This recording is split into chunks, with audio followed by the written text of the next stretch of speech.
nous avons aménagé au moins 1000 hectares dans le cadre de la zone planifiée des ZAP. En 2021, nous avons aménagé près de 800 hectares dans le cadre de l'aménagement rural. Nous avons construit des magasins. Nous avons également construit des élevages. On peut en compter jusqu'à 10. Et nous avons également fait des pistes inter-ZAP. Au moins, ça fait près de 40 km de pistes qui a desservi, n'est-ce pas, aux gens de circuler ou bien aux ruraux de circuler pour vraiment faire circuler les récoltes vers les acquéreurs et les acheteurs, par exemple.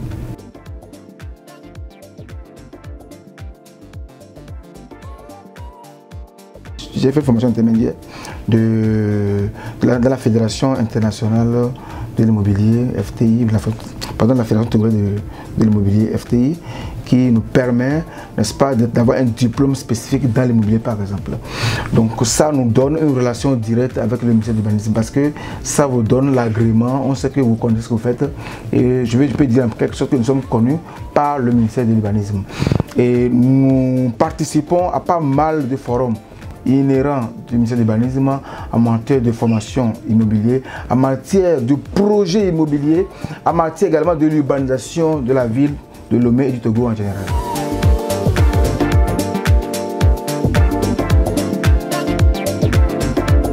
Il y a plusieurs types de règlements et lorsque nous parlons des privés, des personnes privées, de la diaspora, d'une personne lambda, et pour construire sa maison, comme je le dis, nous faisons le plan, on s'entend sur le projet et quand il accepte, il signe un contrat avec nous, nous avons des modalités de paiement. Alors, il y a le modalité de départ qui va de 20 à 30% pour le début et le reste sera payé par taux de réalisation avec généralement 5 à 10% de retenue de garantie sur peut-être 1 ou 2 ans lorsque l'immeuble est en bon état, on nous reverse là.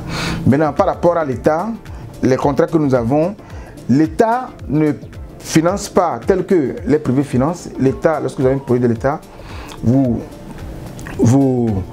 avez un projet de l'État, n'est-ce pas, vous confiez votre contrat à une banque. Nous avons des banques qui nous soutiennent, bien sûr. Vous confiez votre contrat à une banque et la banque analyse le contrat et vous préfinance la construction.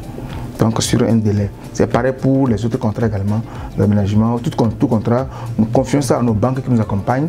Je prends juste un exemple, pour un contrat par 1 milliard, vous déposez le contrat à la banque, le maître d'ouvrage, c'est celui qui vous confie le travail, vous donne juste 20% et attend à la fin l'œuvre en bon état pour payer.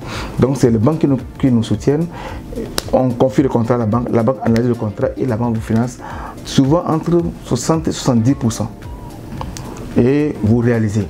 Ça veut dire que la banque ne finance pas la marge bénéficiaire. La banque fait tout pour financer la marge qui vous permet de réaliser jusqu'à la fin le projet. Donc vous faites l'effort pour réaliser et lorsque le paiement est fait et la banque rentre dans ses possessions et votre marge vous revient également.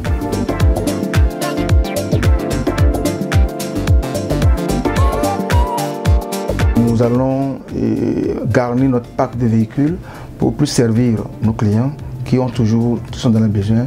Il y a des véhicules qui ne sont pas dans nos parcs, par exemple, nous allons faire l'effort pour nous doter de ces véhicules-là afin de mettre ça à la disposition de nos clients pour plus les servir. Aujourd'hui, nous avons un parc qui contient 16 véhicules. Il faut au moins une trentaine pour pouvoir répondre au moins à 70% aux demandes de nos clients.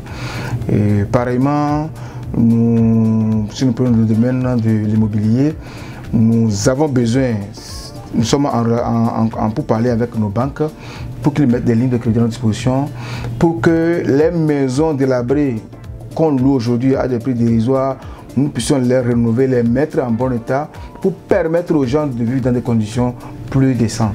Parce qu'aujourd'hui c'est difficile, nous sommes peinés de voir les Togolais encore vivre dans les maisons sans eau, de vivre dans les maisons où il y a des vies traditionnelles, où on ne peut pas respirer. Nous voudrions vraiment pallier à ces fléaux. Et nous lançons un appel à toute bonne volonté, à toute, comment je vais le dire, à tout accompagnateur, hein, n'est-ce pas, à tout financeur de nous accompagner, de nous appuyer, parce que l'immobilier ne trompe pas, ils ne vont pas perdre. Nous voulons, n'est-ce pas, appuyer le ministère de l'urbanisme dans sa dans ces projets d'urbanisation de la ville de Lomé, hein, en rénovant, en retraçant les routes, en mettant des maisons là où il faut, en dégageant les routes pour que notre ville, notre ville, soit une ville de référence dans la sous-région. Et dans le domaine de génie civil, aujourd'hui, le système de construction n'est pas pareil comme avant.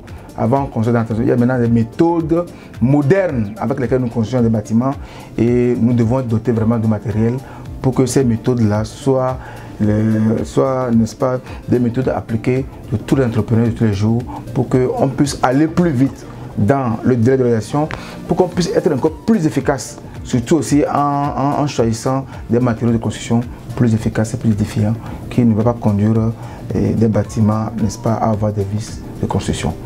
Et au niveau de l'aménagement rural, je tiens vraiment à remercier le gouvernement pour l'effort qu'ils font parce qu'aujourd'hui, nous avons débrayé au Togo plus de 12 000 hectares en matière des arbres de zones aménagées planifiées. Et je suis sûr que ça continue parce que c'est une feuille de route qui va de 2020 à 2025. On a encore 2 ans devant nous pour que nous puissions encore continuer par aider les villageois à aller au-delà de leurs performances. Parce que ces travaux-là permettent aux villageois de ne plus aller avec les outils traditionnels. Nous venons avec nos bulldozers, nous faisons le dessouchement, nous faisons, n'est-ce pas, le ripage, nous faisons les labours et nous mettons des terres plus vastes à leur disposition.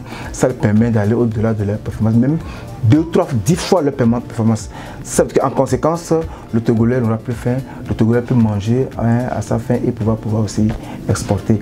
Et je pense que c'est l'objectif du gouvernement. Et vraiment, nous, en 2024, nous demandons encore au gouvernement de nous faire confiance. Et les expériences que nous avons de par le passé, nous les mettrons encore plus en valeur pour faire mieux que ce que nous faisons de par le passé. C'est pour dire qu'en 2024, on sera meilleur que les années passées.